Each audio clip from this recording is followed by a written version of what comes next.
All right, so I've got my seatbelt. We're gonna focus on attack, laying on the choking side. All right, so I fall. All right, first things first, I don't want to leave my hooks flush here, right, because that's where he brings his knees to the chest, he kicks, gets his back flat. All right, and I'm gonna start going over the chair sit drills. All right, so I want to try to get this heel as close to this top hip as possible. That's just a couple different ways. All right, sometimes it might be as simple as just stepping, push, and getting my hip across, but I also want to try to scoop it. All right, I don't cross my ankles, but I can scoop underneath and pull that leg across.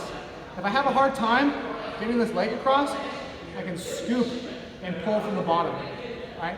If I've got long enough legs that I can lock a body triangle, awesome. But that won't always be an option. Right? So I want to at least try to get like kind of a modified body triangle. Now, first things first, I need to be able to hand fight and open the collars at the same time. All right?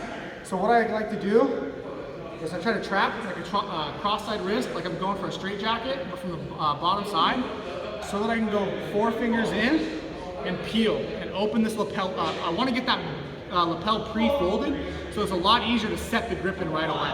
Right? So once I've got that grip fed, right, I can let go to get my thumb in.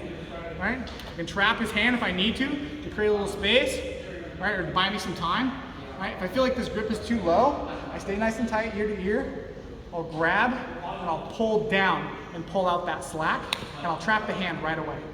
Right? Because I know he's going to hand fight. If I hit here, he's going to start digging. All right? I'm not worried about the bottom hand as much, right, as I am this top hand, because the top hand's close to my wrist. Right? So I trap, right, him here. Now I don't want to try to finish this choke by grabbing here and extending. Right? I can get the choke here, but a lot of times they reach back and they pop their head out. Right? So what I like to do is I get the grip here. I still get this bottom side gi to pull out the slack, but I'm going to pull back on this elbow just a little bit to hide it, all right, so that he can't reach back, but I'm not going to extend. Right? Now from here, I'm going to drop the hook. I'm going to set my bottom hook on the mat to set the trap so that he'll take the bait by bringing his back on top. Now from here, I'm going to go for the chair sit drill where I'm going to drive into him, get this back leg, and I push. All right? Now I'm going to drive my knee up behind his head, kick the leg through, and I'm going to suck that heel into his abdomen. All right? I'm not going to sit this leg through like a traditional S mount. All right? I'm here. Now what I'm going to do is I'm going to bury this elbow behind his head. I'm going to glue it to my hip as I lean forward towards the leg. Right? I'm going to lean all my weight towards his hip. What that's going to do is going to pull this hand nice and deep, and it's already going to start the choke.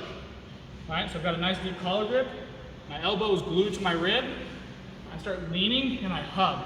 I dive for that leg. All right? If I get my own gi, awesome. Sometimes it might just be as simple as hugging it nice and tight. All right?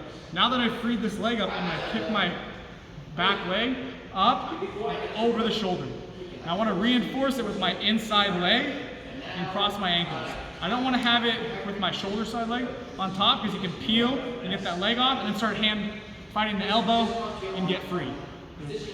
So that leg comes over the top, ankle cross, I reinforce it, and I pinch my knees, and I close that elbow nice and tight. Now here to finish the choke, I'm going to extend my legs as I pull with both hands all the way through to get my choke.